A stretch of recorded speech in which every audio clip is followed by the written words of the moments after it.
اگر آپ لوگ وہ پاکستانی قوم نہ بن سکے جس کا ویژن اقبال نے دیا تھا اور قائد اعظم نے دیا تھا، اور جس امت کا حصہ نہ بن سکے جس کا ویژن حضرت محمد صلی اللہ علیہ وسلم نے دیا تھا، تو یہ ایک بہت بڑا مسئلہ کھڑا ہو جائے گا. یہ جو اتنا خوبصورت یہ کراؤڈ، یہ یہاں بھی جو بچے موجود ہیں، اور جب ہم یہاں سے نکلتے ہیں تو اس کے بعد جو ینگسٹرز کے ساتھ ہماری ملاقات ہوتی ہے، I can tell you very honestly, if there's anything that's keeping us going, that's the energy of these youngsters.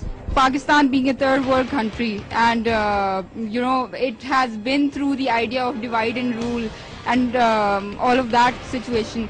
So we are somewhat dependent on the whole era, the situation جو globalization چل رہی ہے. کبھی اپنے آپ کو آئندہ گالی مت دینا. We are neither a third world country, neither we are a third rate nation. سارا مقصد یہی ہے ہمارے سارے مشن کا کہ آپ کو یہ کانفیڈنس دیں کہ نہ ہم گھٹیا لوگ ہیں، نہ ہماری گھٹیا آئیڈیالوجی ہے، اور نہ ہمیں مغرب سے کچھ چاہیے. اسلامک نیشنلزم ہمیں نظر آتا ہے جب ہم حج پہ ہوتے ہیں، تو why that Islamic nationalism is just confined to حج، why we can not see it on political broader grounds. جن لوگوں نے پوری دنیا میں حکومت قائم کی مسلمانوں نے، انہوں نے تلوار کے زور پہ، تیر کے زور پہ، نیزے کے زور پہ نہیں کی، انہوں نے اکانومی کے زور پہ نہیں کی، انہوں نے آئیڈیالوجی کی بنیاد پہ کی.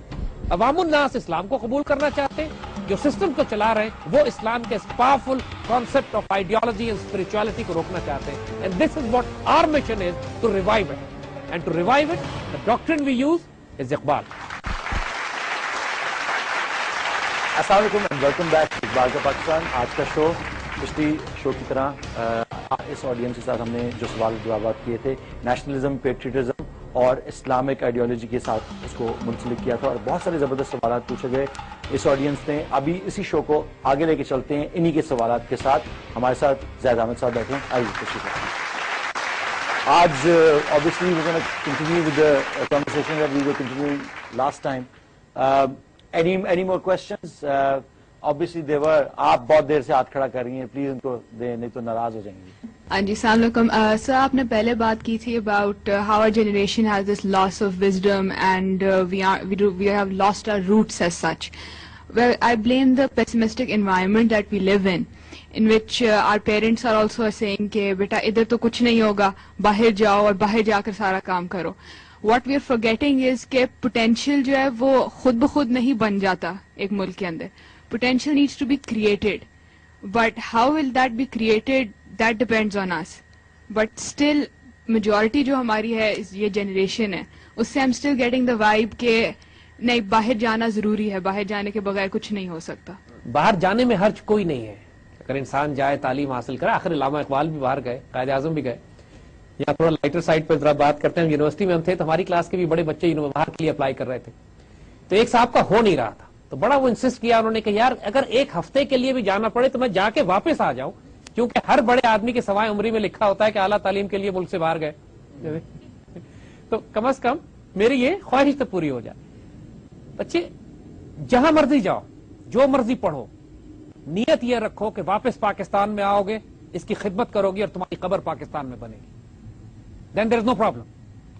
اس ملک کو تم نے اپنا قرض ادا کرنا ہے، ضرور جاؤ اور پاکستان کے ایمبیسڈر بن کے جاؤ، ایک مسلمان ایمبیسڈر بن کے جاؤ. تمہاری ذات کو دیکھ کے لوگ کہیں کہ اگر پاکستانی ایسے ہوتے ہیں تو بائی گاڈ ہم اس پاکستان کو سلام کرتے ہیں. ہمیں آج دنیا میں تانے پڑتے ہیں کہ یہ $10 کی خاطر اپنی عزت بیچتے ہیں. ہم کو دنیا میں تانے پڑتے ہیں کہ جو پاکستانی سے کام کرانا ہے وہ پیسے دے کے کروایا جا سکتا ہے. اس تاثر کو اگر تم ختم کر پاؤ اپنے کردار سے، اپنے اخلاق سے، کہ دنیا گواہی دے کہ اگر صادق اور امین قوم دیکھتی ہے تو یہ پاکستانی ہوتے ہیں. بیٹا اس سے نہیں فرق پڑتا کہ تم کس مسلک کے ہو، کس فقہ سے نماز پڑھتے ہو. اس سے فرق پڑتا ہے کہ دنیا تمہیں دیکھ کر مسلمانوں کے بارے میں کیا تاثر قائم کرتی ہے. دنیا تمہیں دیکھ کر کیا کہتی ہے کہ پاکستانی اور مسلمان کیسے ہوتے ہیں. اپنی عزت، اپنی ڈگنیٹی کو کمپرومائز نہیں کرو، باقی جو مرضی کرو. اعلیٰ تعلیم حاصل کرنے میں کوئی پرابلم نہیں ہے. آپ کے سوال کا ایک اور بڑا زبردست پہلو یہ ہے جو زید صاحب مس کریں کہ جو پیسمزم جس کی آپ بات کر رہی ہیں، یہ پیسمزم ویسٹ میں بھی پایا جاتا ہے.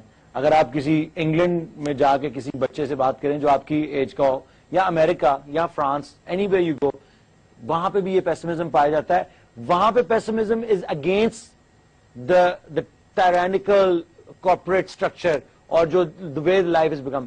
آپ کبھی تھائی لینڈ یا غریب ملکوں میں جائیں جیسے فلپینز ہو گیا، تھائی لینڈ ہو گیا، یا اس طرح کے بہت سارے، انڈیا میں بہت سارے، آپ کو ہزاروں کی تعداد میں ٹریولرز ملیں گے جو کہ اپنے آپ کو کہتے ہیں جی ہم ٹریولرز ہیں.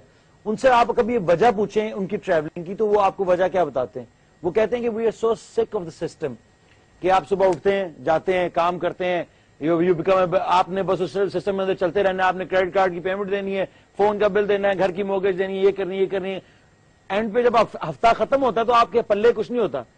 تو جو یہاں سے اٹھ کے جاتے ہیں they become better slaves there, جو جابز وہ نہیں کرنا چاہتے. تو یہاں پاکستانی جو اٹھ کے اگر جا کے ٹیکسی چلا لے گا اور وہ چاہے گا کہ مجھے اپنا مکہ مل گیا، تو that's not the Mecca that is looking for first of all. And pessimism پوری دنیا میں پایا جاتا ہے اور اس سسٹم کے بارے میں بھی پایا جاتا ہے. دوسرا ایک بات کہی گئی تھی کہ کیپٹلزم اینڈ کمیونزم کی بات کہی گئی تھی، تو یہ obviously all these concepts were pitched against each other to divide people further. اور اب جس طرح چائنا امریکہ کے اندر جیسے ہو رہا ہے، تو جو چائنیز کمیونزم یا سوشلزم ہے اس کو پچ کیا جا رہا ہے امریکہ میں، امریکن کیپٹلزم جو ہے وہ پچ کیا رہا ہے. So lines are being drawn very vaguely. So whatever systems are there going to be there, وہ صرف ون ورلڈ گورنمنٹ کے سسٹمز ہوں گے. تو وہ آپ کو روز سکھائے جاتے ہیں، اس کے تھرو پیسمزم اور جنریٹ ہوتا ہے. پازیٹیو وائبریشن تو نکل ہی نہیں سکتی اس سے، کیونکہ آپ کو بتایا جاتا ہے کہ آپ کی لائف ایک کمپلیٹ فیلئر ہے. جو ٹی وی پہ جو لڑکی دکھائی جاتی ہے اس کی باڈی اس طرح کی نہیں ہے تو تم فارغ ہو. تم لڑکے ہو، تمہارے پاس یہ فلاں گاڑی نہیں ہے، فلانا جہاز نہیں ہے، فلانا فون نہیں ہے، تو تمہاری لائف بسٹ ہے. So all these ideas are dangerous because ان آر ادروائز بڑی نارمل زندگیاں گزارتے ہیں. ہمارے پاس پیار کرنے والے ماں باپ، بہن بھائی، دوست احباب، سیکورٹی نیٹ ورک ہے ہمارے پاس. یہاں پہ پاکستان کے اندر ایک ایسا ملک ہے جس میں کوئی بندہ بھوکا نہیں سوتا. آپ کے پاس پیسے نہیں ہے، پھپھو کے گھر چلے جاؤ، چچا کے گھر چلے جاؤ، خالو کے گھر، دوست کوئی سڑک پہ کسی کو کہہ دو تمہیں کھانا کھلا دے گا. although these things are not found in western society. آپ اگر بھوکے ہیں تو آپ سڑک پہ ہی رہ جائیں گے. anyone else with a question? جی please. So you had been talking کہ پاکستان جو ہے وہ اونلی جو مسلم ورلڈ ہے اس کی صرف واحد چٹان رہ گیا ہے، یا it's only the frontier of the Muslim world left. لیکن جو آج کل ہم لوگ دیکھ رہے ہیں وہ کسی چیز سے، وہ ہم لوگوں سے ڈھکی چھپی چیز نہیں ہے جو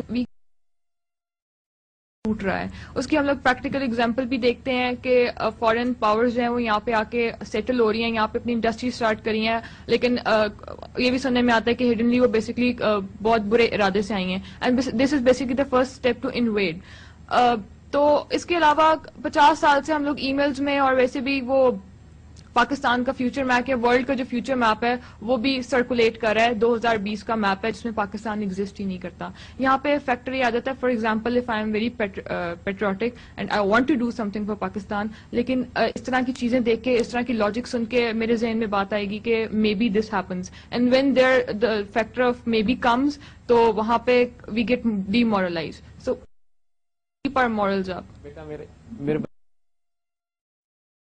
کہ یہ جو سسٹم، یہ جو کفر کے سسٹم جس کی ہم بات کر رہے ہیں، اس کا سب سے طاقتور ہتھیار is their capacity to spread lies and disinformation, جھوٹ بولنا.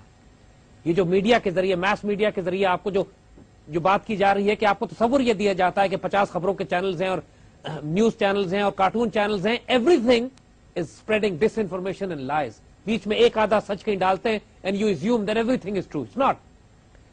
پاکستان جب بنا تھا اس وقت بھی لوگوں نے کہا کہ پاکستان 6 مہینے سے زیادہ نہیں چلے گا. اللہ کے فضل سے ہم آگے بڑھ کر ایک طاقت بن گئے. 65 کی لڑائی میں ہم نے ان کو ٹھیک ٹھاک ٹھکائی لگائی، دماغ ٹھیک کیا ان کا. اس کے بعد پوری عالمی سازشیں آئیں، انہوں نے کوشش کی، ہماری اپنی غلطیاں کوتاہیاں، 71 میں ہمیں نقصان پہنچا. انہوں نے کہا جی اب تو پاکستان بالکل ہی ختم ہو گیا، اب کوئی امید نہیں ہے. With in 10 years we are a nuclear power. Just imagine this. Against all logics of the world, we rose to become a nuclear power. لوگوں نے کہا جی پاکستان اب ٹوٹ رہا ہے. اللہ کے فضل سے دیکھنا، ہم دیکھتے ہیں کہ پاکستان پہلے ٹوٹتا ہے یا انڈیا، پاکستان پہلے ٹوٹتا ہے یونائٹڈ اسٹیٹس آف امریکہ. دیکھنا تو صحیح ہوتا کیا ہے. اس پاکستان نے بڑا ہونا ہے، چھوٹا نہیں ہونا اللہ کے فضل سے. یہ جو دشمن کا سب سے بڑا ہتھیار آپ کے خلاف وہ استعمال کرتا ہے، آپ کو مایوس کرنے کا. اسی لیے اقبال نے بھی جو بات کہی ہے، یہ بات ہم پچھلے پروگرام میں بھی کر چکے کہ اس بات کو please try to understand. Your weapon system جس سے آپ مقابلہ کرو گے دشمن کے نظام کا، اس میں سب سے بڑا ویپن یقین محکم ہے. یقین محکم، عمل پہم، محبت فاتح عالم، جہاد زندگانی میں ہے یہ مردوں کی شمشیریں. یقین محکم کا مطلب ہے have this belief, have this faith. نہیں ہوگا اس ملک کو کچھ بھی. اور اتنا تعلق اپنے اللہ کے ساتھ رکھو. دیکھو یہی اسپرچل ڈائمینشن کے بغیر، اپنے اللہ سے روحانی تعلق کے بغیر، قرآن سے تعلق کے بغیر، اور اپنے دوستوں، اپنے ہم خیال لوگوں کے ساتھ. اکیلا آدمی کبھی آپریٹ نہیں کرتا، ایک ٹیم چاہیے ہوتی ہے. اسی لیے یقین محکم کے ساتھ عمل پہم کہا گیا ہے. مل کے کام کرو, ورک یونائٹڈ, آپس میں اکٹھے ہو, گروپ بناؤ, ساتھ رہو دوستوں کے جو ایک آئیڈیالوجی کو پروموٹ کریں, اور دیکھو اللہ برکت کیسے دیتا ہے. اس کے بعد تمہاری محبت سے لوگ فتح ہوں گے, محبت فاتح عالم. یہ 3 تمہارے ویپن سسٹمز ہیں.